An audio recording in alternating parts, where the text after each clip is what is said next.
नमस्ते दोस्तों, स्वागत है आपका चैनल सब कुछ मिलेगा नंबर 1 में। इस वीडियो में हम बात करेंगे बीएड सेकेंड ईयर या बीएससी 4 ईयर की जो ब्लॉक टीचिंग की डायरी है उसको किस तरह से बनाना है, किस तरह से फिल करना है, इसकी पूरी चर्चा हम इस वीडियो में करेंगे। तो जैसा कि आप स्क्रीन पर देख सकते हैं कि आपको ये इंटरफेस दिखाई देता है जिसके ऊपर लिख रहा है क्षेत्रीय पाठ्य प्रशिक्षण कार्यक्रम या फिर ब्लॉक टीचिंग बीएड। इस इंटरफेस को देखने के बाद में आप अपनी डायरी के नीचे पन्ने पे चले जाइए। उसमें आप देख सकते हैं कि आपको दिख रहा होगा प्रथम वर्ष और द्वितीय वर्ष। आप द्वितीय वर्ष में हैं तो आप द्वितीय वर्ष के ऊपर क्लिक कीजिए। यदि आप प्रथम वर्ष में हैं तो आप प्रथम वर्ष के ऊपर क्लिक कीजिए। उसके बाद में आपका जो सत्र है 2021 है या 22 है, जो भी आपका सत्र है वो आप सत्र इसके अंदर नोट कीजिए। उसके बाद में यदि आप छात्राध्यापक हैं तो छात्राध्यापक के ऊपर टिक कीजिए, और यदि छात्राध्यापिका हैं तो छात्राध्यापिका के ऊपर टिक कीजिए। उसके बाद में आप अपना पूरा नाम लिखिए। पूरा नाम लिखने के बाद में आपको दिखेगा नीचे कि आपको अपने पिता का नाम लिखना है। उसके बाद में आपका जो रोल नंबर है वो रोल नंबर लिखना है। ये जो वीडियो है, इस वीडियो के अंदर आपको विज्ञान की ब्लॉक टीचिंग डायरी के बारे में बताया जाएगा। लेकिन दोस्तों, आप एक बात ध्यान रखिए, इसके जो स्टार्टिंग के पेजेस हैं उसके अंदर विज्ञान के बारे में बताया जाएगा, लेकिन जो लास्ट के पेजेस है उसके अंदर सभी कॉमन पेजेस के बारे में बताया जाएगा। जैसे कि टीसी है, समग्र प्रतिवेदन है, पुस्तक विवरण है, आगंतुक विवरण है, रिपोर्ट है, उन सब के बारे में आपको लास्ट के जो पेजेस हैं उसमें बताया जाएगा। तो ये जो लास्ट के पेजेस हैं वो सभी विद्यार्थियों के लिए कॉमन होंगे। तो चलिए शुरू करते हैं स्टार्टिंग से। तो सबसे पहले जो ब्लॉक टीचिंग डायरी होती है उसमें आपको पाठ्य योजनाएं तैयार करनी पड़ती है। अलग अलग पाठ्य योजनाएं तैयार करनी पड़ती है। किसी के पाठ्य योजनाओं की संख्या 10 हो सकती है, किसी की डायरी में 15-20, जितनी भी होगी आपको, आप अपने कॉलेज वालों से पूछिए कि आपको कितने लेसन तैयार करने हैं, उतनी आप पाठ्य योजना इसमें बनाइए। इस वीडियो के अंदर पाठ्य योजना के जो टॉपिक होते हैं वो लगभग सभी में सेम होते हैं। इस वजह से मैंने इसमें कुछ ही पाठ्य योजनाओं को शामिल किया है, बाकी मैंने लेसन प्लान में शामिल किया है। तो आप देखिए पाठ्य योजना में आपको क्या करना होगा। पाठ्य योजना का जो इंटरफेस आपको दिख रहा है उसमें आपको दिखेगा सबसे पहले दिनांक। यहाँ पर जिस दिन आपने पाठ्य योजना बनाई है उस दिन की दिनांक आएगी। उसके बाद में है कालांश, जो भी कालांश आपका है वो कालांश आएगा।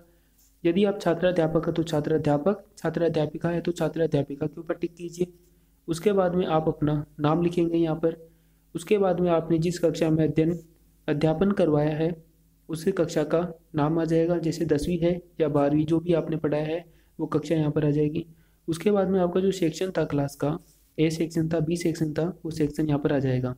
उसके बाद में आपने जो क्लास में अध्यापन करवाया है उस क्लास में जितने बच्चे थे उन विद्यार्थियों की संख्या आ जाएगी। स्टार्टिंग में आपको बता रहा हूँ कि किस तरह से आपको पाठ्य योजना तैयार करनी है। उसके बाद में हम सभी पाठ्य योजनाओं को आसानी से कर पाएंगे। तो आप यदि पहले समझ लेंगे कि किस तरह से पाठ्य योजना तैयार करनी है तो आगे के वीडियो में आपको दिक्कत नहीं आएगी, आगे की पाठ्य योजना में आपको दिक्कत नहीं आने वाली। उसके बाद में आप यहाँ पर जो प्रकरण है, प्रकरण का मतलब होता है कि जो टॉपिक आप पढ़ाने वाले हैं कक्षा में या पढ़ा चुके हो वो टॉपिक यहाँ पर आएगा। जैसे कि इसमें पढ़ाया गया है गणित। गणित क्या? गति। तो इसने गति लिखा है। आपने यदि संख्या पढ़ा रखा है तो आप संख्या लिखिए। उसके बाद में आपको क्या करना है, उसके बाद में आते हैं विशिष्ट उद्देश्य। विशिष्ट उद्देश्य में आपको ज्ञानात्मक, ये वाली जो लाइन है ये ऐसे कैसे आप लिख देनी है। मैं इस वीडियो के अंदर स्टार्टिंग में बता रहा हूँ कि कैसे बनाना है। उसके बाद में मैं क्या करूँगा, ये जो पेजेस हैं इन पेजेस को धीरे धीरे मैं स्क्रॉल अप करूँगा या स्क्रॉल डाउन करूँगा, और आप उनके स्क्रीनशॉट ले लीजिए या फिर वीडियो को ऑफलाइन डाउनलोड कर लीजिए और स्लो की स्पीड में आप इसको देखिए। स्लो की स्पीड में आप इसको देख करके, रोक करके आप वीडियो बना सकते हैं, समझ सकते हैं कि क्या किया है। तो स्टार्टिंग में मैं बोल करके बताऊंगा, उसके बाद में मैं बीच बीच में जो इन्फॉर्मेशन होगी वो आपको बताता जाऊंगा। अदरवाइज जो भी आपको पेजेस चलते जाएंगे उन पेजेस को आप अपनी डायरीज में बनाते जाइए और अपना जो वर्क है वो आप कंप्लीट कीजिए। तो चलिए देखते हैं। सबसे पहले प्रस्तुतिकरण। प्रस्तुतिकरण में क्या करना है आपको, प्रस्तुतिकरण में आपको जो शिक्षण बिंदु है, शिक्षण बिंदु के अंदर आपको आपका जो शिक्षण बिंदु जो भी आप पढ़ाएंगे वो टीचिंग पॉइंट यहाँ पर आ जाएगा। उसके बाद में छात्राध्यापक छात्राध्यापिका क्रियाएं, इसमें आएगा आपके विकासात्मक प्रश्न। उसके जो अगला सेक्शन है उसमें है छात्र छात्राएं क्रियाएं, मतलब छात्रों छात्राएं जो क्रियाएं करेंगे, प्रश्नों के उत्तर देंगे, अभ्यास पुस्तिका में लिखेंगे, वो सब इस सेक्शन में आएंगे। तो उसके बाद में आप देखिए अब मैंने आपको बता दिया। इसके बाद में नेक्स्ट पेज पर चलते हैं। नेक्स्ट पेज पर चलते हैं, उसको मैं समझाऊंगा। उसके बाद में वापस से फर्स्ट पेज पर आएंगे और आप फर्स्ट पेज से आसानी से आप अपनी डायरी बनाते जाइए। सबसे पहले आप समझ लीजिए कि आपको डायरी कैसे बनानी है। तो आइए सेकंड पेज पर। सेकंड पेज पर भी आपको शिक्षण बिंदु दिखेगा। शिक्षण बिंदु में आपको सेकंड पॉइंट शिक्षण बिंदु का लिखना है। उसके बाद में आपको छात्र अध्यापक क्रिया लिखनी है, वही प्रस्तावना प्रश्न लिखने हैं। और छात्र छात्राएं जो क्रियाएं हैं वो छात्र छात्रा क्रिया यहाँ पर आ जाएगी। उसके बाद में शामपट जो है वो शामपट आपको यहाँ पर आ जाएगा। शामपट आपको ब्लैक शीट लेकर के आनी है एक, और एक सिल्वर कलर का पेन लेकर के आना है और उसको आपको इससे डिनोट करना है। उसके बाद में देखिए जो शिक्षण बिंदु है, शिक्षण बिंदु का नेक्स्ट पॉइंट आपको लिखना है। ऐसे करके आप 3 पॉइंट, कोई भी टॉपिक आप पढ़ाएंगे उस टॉपिक का प्रकरण का आपको 3 शिक्षण शिक्षण बिंदु आपको लेने हैं। 3 शिक्षण बिंदु बहुत होते हैं। 3 शिक्षण बिंदु के आपको प्रस्तावना प्रश्न लेने हैं जो कि छात्राध्यापक क्रिया के अंदर लिखने हैं। फिर उन प्रश्नों के जो उत्तर है वो आपको लिखने हैं छात्र क्रिया के अंदर।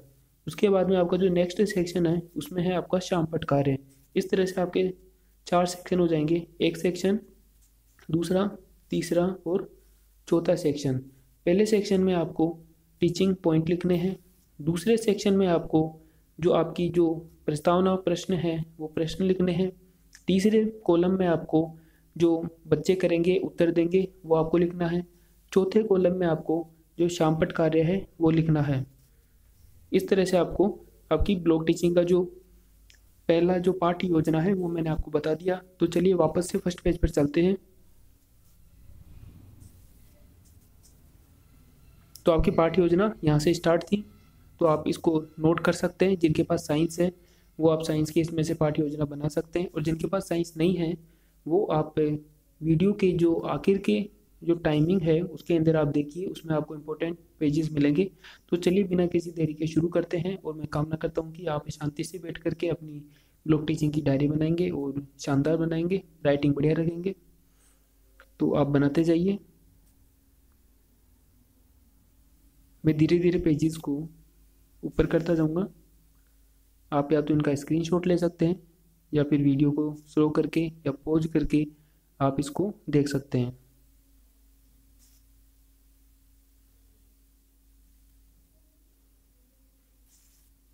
Next pages.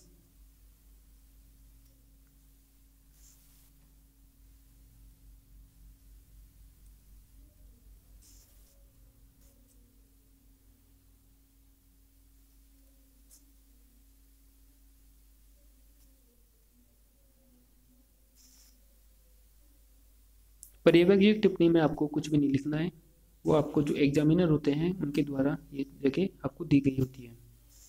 नेक्स्ट पाठ योजना।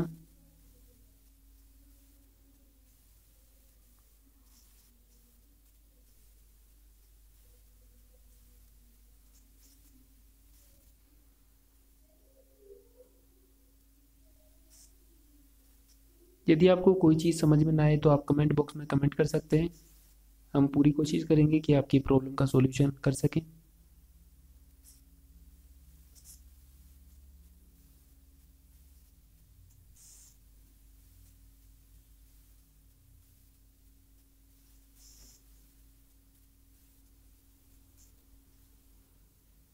इस वीडियो को ज़्यादा लंबा ना होने की वजह से मैं इस जो स्क्रीनशॉट है इनको जल्दी जल्दी चला रहा हूँ। आप अपनी जो वीडियो की स्पीड है उसको आप स्लो करके आप देख सकते हैं आसानी से।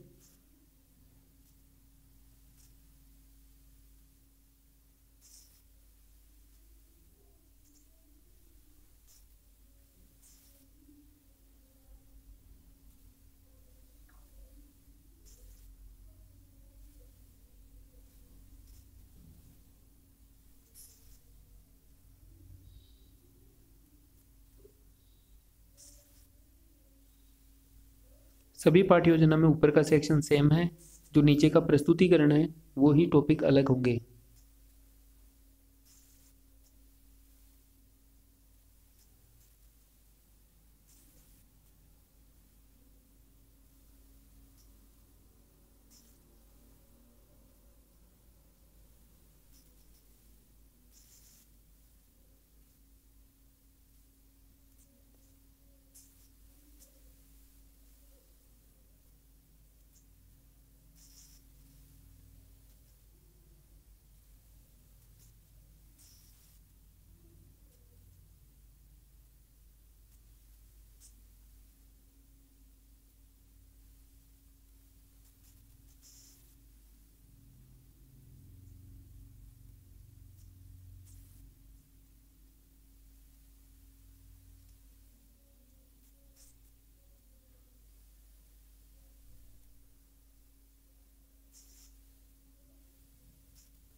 दोस्तों ये छात्र उपस्थिति रजिस्टर है।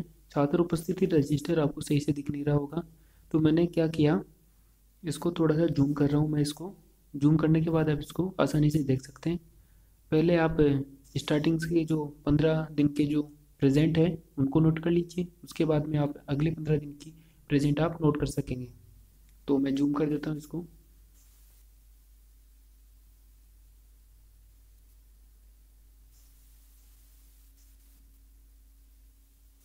अब जो नेक्स्ट 15 दिन की है वो आप नोट कर लीजिए।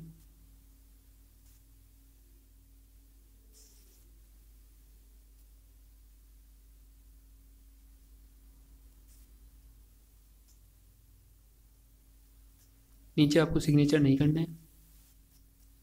चलिए नेक्स्ट पेज पर। इसके अंदर है अध्यापक की जो दैनिक डायरी है उसके बारे में आपको बताया गया है। उसके अंदर आपको क्या करना है, जो फर्स्ट कॉलम है आपका, फर्स्ट कॉलम में आपको कक्षा लिखनी है, और सेकंड कॉलम में आपको पीरियड लिखना है। थर्ड कॉलम में आपको जो टॉपिक है टॉपिक लिखना है, और जो फोर्थ कॉलम है उसके अंदर आपको उस टॉपिक का जो मेन पॉइंट है वो लिखना है आपको। उसके बाद में आपको क्या करना है, गृह कार्य वाला सेक्शन है लास्ट वाला, गृह कार्य वाले सेक्शन में आपको कोई भी क्वेश्चन दे देना है स्टूडेंट्स को, ताकि ये गृह कार्य के रूप में आपके आ जाएगा। उसके बाद में आपको ऐसा करते हुए इस पूरी जो सारणी है इसको फिल करना है। इसको आप देख सकते हैं इसके अंदर से।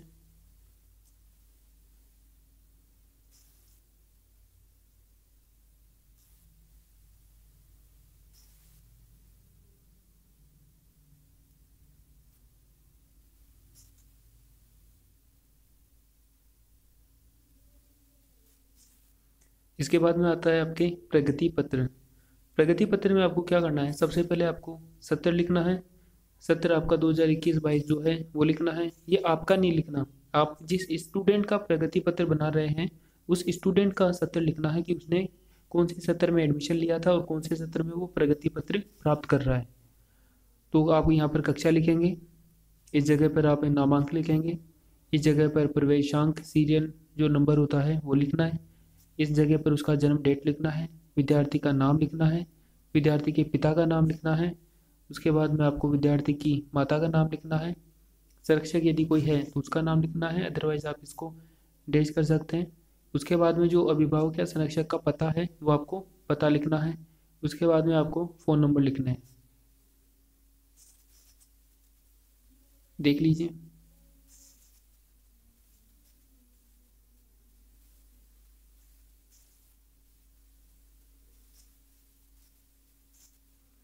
इसका जो नेक्स्ट पेज आता है प्रगति पत्र का, इसके अंदर आपको ये डिटेल्स है जो आपको फिल करनी है, इसमें से आप फिल कर सकते हैं।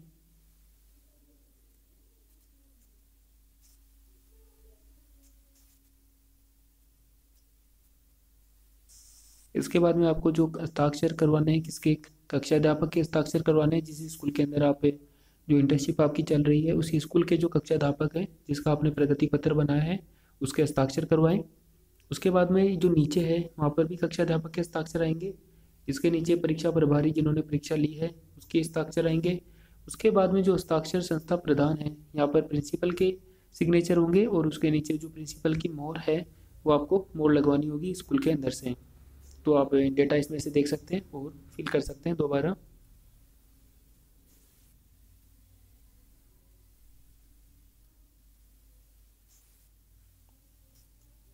इसके बाद में आता है आपके टीसी का फॉर्म, स्थानांतरण प्रमाण पत्र। इसके अंदर आपको क्या करना है, आपको कुछ नहीं करना है इसमें ज़्यादा। आपको सबसे पहले रजिस्टर नंबर लिखना है, जो भी डिटेल इस आपको इमेज में दे रखी है आप वो इमेज फिल कर सकते हैं। महेश कुमार नाम लिखना है आपको, जो भी आपका स्टूडेंट का आप टीसी प्रमाण पत्र बना रहे हैं उसका आप नाम लिखना है। यहाँ पर एड्रेस लिखना है, पुरानी स्कूल का नाम लिखना है। उसके बाद में आपको उसका रिकॉर्ड है वो आपको रिकॉर्ड लिखना है, कब एडमिशन लिया था, कितने उसके प्राप्तांक है, कितनी उसकी उपस्थिति है, वो सब आपको लिखना होगा। आप इसमें से देख सकते हैं थोड़ा बहुत।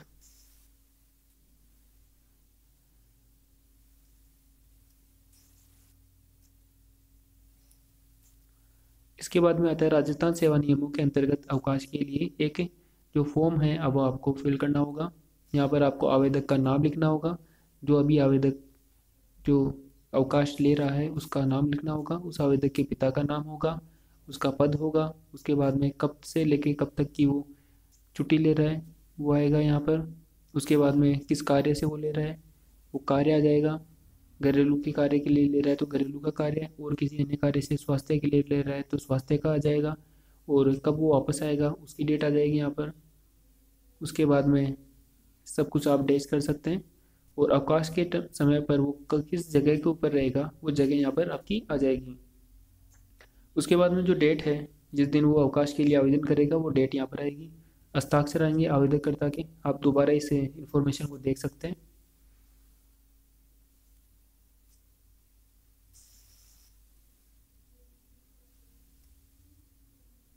चलिए नेक्स्ट पेज पर। इसके अंदर है अवकाश अनुमति होने संबंधी प्रमाण पत्र। इसके अंदर आपको नाम लिखना है, जैसी डिटेल आपको दे रखी है उस डिटेल के हिसाब से आप अपनी डिटेल फिल कर सकते हैं।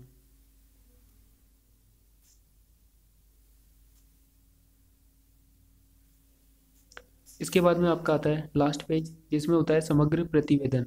समग्र प्रतिवेदन में आपको जिस दिन आपने एडमिशन लिया था उस इंटर्नशिप के अंदर उस इंटर्नशिप की डेट आएगी यहाँ पर।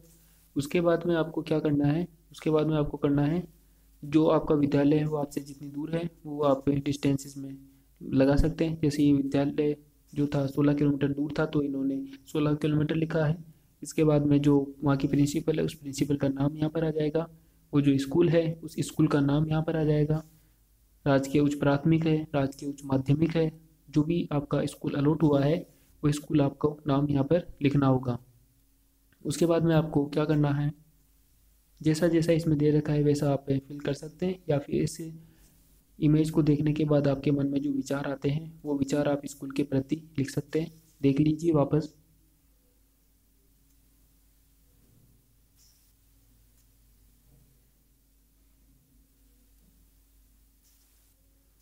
धन्यवाद। मैंने स्टार्टिंग में बोला था कि ये जो सब्जेक्ट था ये साइंस का था, लेकिन मैं अब वो गलती से मैंने बोल दिया।